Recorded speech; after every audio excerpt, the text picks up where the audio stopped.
I've had a little extra time to kind of get ready for the CC2A championships, and obviously you guys want to do well. But what are schools that are going to be there from the conference that I feel like will be your biggest competition?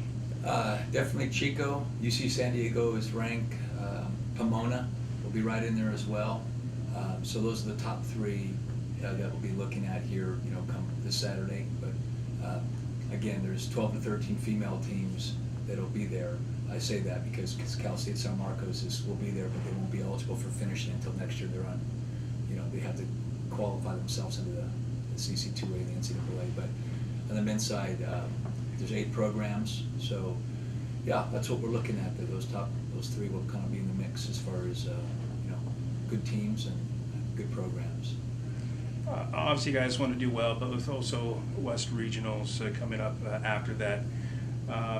You want to do well, but what else do you want to accomplish there, getting ready for regionals? Yeah, regionals definitely where we're going to peak at, but conference will give us that confidence to do well 2 weeks from that point. So it's a nice stepping stone to kind of use and move ahead with. So what we're going to take out of this is that we're going to be able to pinpoint some of those teams to help us get ready for regionals, and if we can somewhat get an idea where we stand with them, because Chico's nationally and regionally ranked. Same with with Pomona, Cal Poly Pomona, and on UC San Diego, their men's team and women's team are up there as well regionally. So we've got a real strong conference, one of the strongest conferences in the country, as well as the region. So this is kind of like a mini regional meet for us, and we're going to prepare that way for it.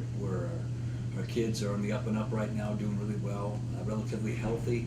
We cut a couple things here and there, but we're going to treat this one like anything else and just run hard. And I think that given the preparation that we've had so far, we're ready to run, and we'll just kind of use this as a good test for us, a good benchmark. Just keep our composure and stay even, and we'll use this race actually to help us prepare mentally for regionals when we have to, race in Montana, Billings, Montana, in about 2.5 weeks. Will you use this to kind of plan out who competes at West Region through the CC championships? We will. Generally, we'll take 10 to the conference meet. That's what will allow you to take up to 10 runners. And then at regionals and also nationals, you can only take your top 7. So this will kind of work in that direction to kind of see who our top 7 are and move in that direction. So, but yeah, we will use this as an indicator. And for the most part, it's we'll see how things go. And if somebody has an injury, then we'll obviously take that into consideration if something happens. But this is a good pre-race for regional championships. Has the recent storms impacted your guys' training for Saturday? Yeah, a little bit. It's we had a big tempo run last Saturday. It rained. We were out in Eureka doing a nice tempo run on a logging trail, and had some mud out there. But it kind of sets you back a little bit. You almost got to adjust things and run by effort when you have that kind of weather that sets you back. So, if you're a female running the 6:15 pace, well, with a 6 mile tempo, you might have to dial back a little bit and run 6:20 to 6:25 just to kind of take up the, be a little flexible because of the conditions and the adverse conditions. You're just not going to run your fastest with those kind of, with that kind of weather. So that did impact us a little bit. But hey, we're used to it. We run outside every day, and we have wind, rain, and anything else you throw at us. So it's Humboldt State. It's just we're kind of used to that. Other questions? Yeah. So you rested Corey last weekend. Yes, 2 weeks ago. And yes.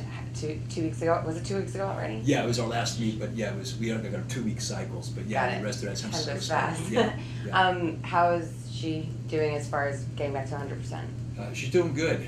She's got plantar fasciitis in both her feet, and so that's really painful.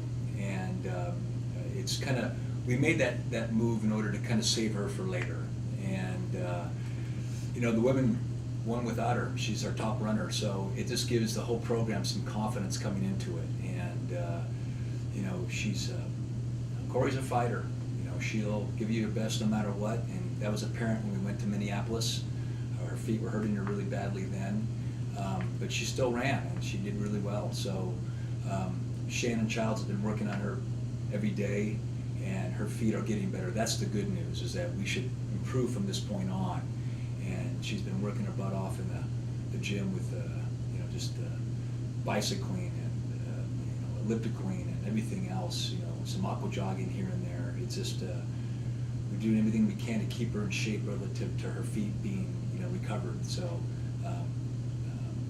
program's looking forward to having her back, and just I'm excited for both teams. There's been really good highlights this whole season, and our men's depth program has been a little bit just a little bit shallow this year. But man, the 7 to 8 men that have been running great, and they've been running their best times, and they got great guidance under Chase Wheeler, who's our senior, and same with Alex Johnson. These guys are leading the team through. As a coach, we can only do so much, but it's the team captains that really, and the team themselves, that really keep things going. And I'm more excited about their motivation and their adherence to the program and buying into things, and they're buying in together as a team. And I love that, because it's just good to be a part of that, and I'm just proud of them. So, especially my seniors, I'm really proud of my seniors. So that's who I look to for leadership, and they did a great job this year.